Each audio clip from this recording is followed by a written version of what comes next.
Chairman Rubio, Ranking Member Cardin, distinguished members of the committee, I would first like to thank my longtime friend and esteemed senator from Florida, Senator Bill Nelson, for his kind introduction. It is an honor to be with you today as President Trump's nominee to be the U.S. Ambassador to the Dominican Republic. If confirmed, it will be an honor to be the second woman to serve as U.S. Ambassador to this country. I am humbled that the President has entrusted me with this opportunity, with your approval, to represent the United States. If confirmed, I look forward to working with the White House, Secretary Tillerson, and our talented and dedicated staff to lead our engagement with such an important regional ally and partner. I would like to take this opportunity to thank my family who are with me today. My wonderful husband, Richard, our children, Arthur, his wife, Carla, Ariel, Alexandra, and Julia, and my mom, Carolyn. I would also like to acknowledge my late father, Archie, whose lifelong passion was to host young exchange student ambassadors in our home, and whose vision enabled me to go to high school in France as an exchange student and later to the School of International Service in Washington, D.C. My family has sustained me throughout the many challenges and opportunities in my life, and without their support, I would not be able to undertake this next and exciting stage of my career. I began one of my first professional positions here on the Hill at the Joint Economic Committee in this very building. After obtaining my MBA, I moved to Florida, where I met my husband and where we raised our family. For over 3 decades, I have worked alongside my husband at our family insurance business in a number of leadership roles. During this time, I continuously worked in the nonprofit community in a wide variety of leadership positions, particularly in the areas of empowering and supporting women, healthcare issues, and supporting the underserved community.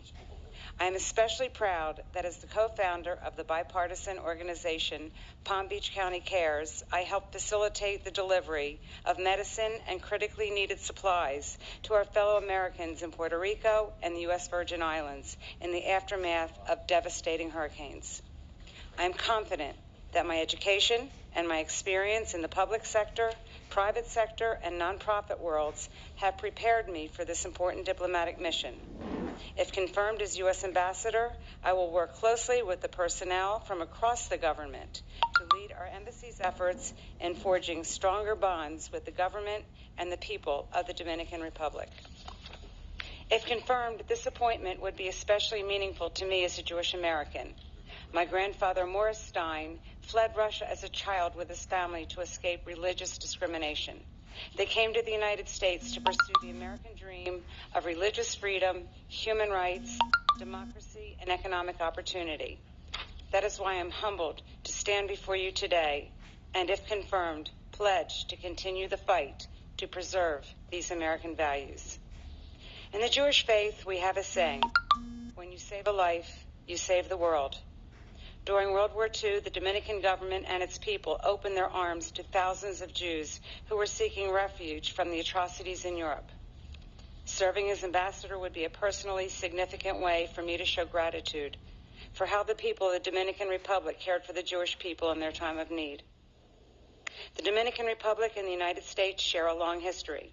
As close neighbors, we also share mutually beneficial economic, cultural, sports, and people-to-people ties, enhanced by a very sizable Dominican-American diaspora. If confirmed, I will work to ensure that trade opportunities continue to grow and deliver prosperity for both our nations, and to ensure that our economic engagement will continue to benefit the United States. Over the years, the Dominican Republic has endured challenges to the health of its civil society. If confirmed, I pledge to continue to promote policies that advocate for the rule of law, strengthen democratic institutions, and tackle corruption. Fighting illicit trafficking and transnational crime is one of President Trump's highest priorities. The Dominican Republic is one of our strongest law enforcement partners in this hemisphere. Continued strong bilateral security cooperation will help attack the drug-related addiction and crime-related problems that affect both our countries.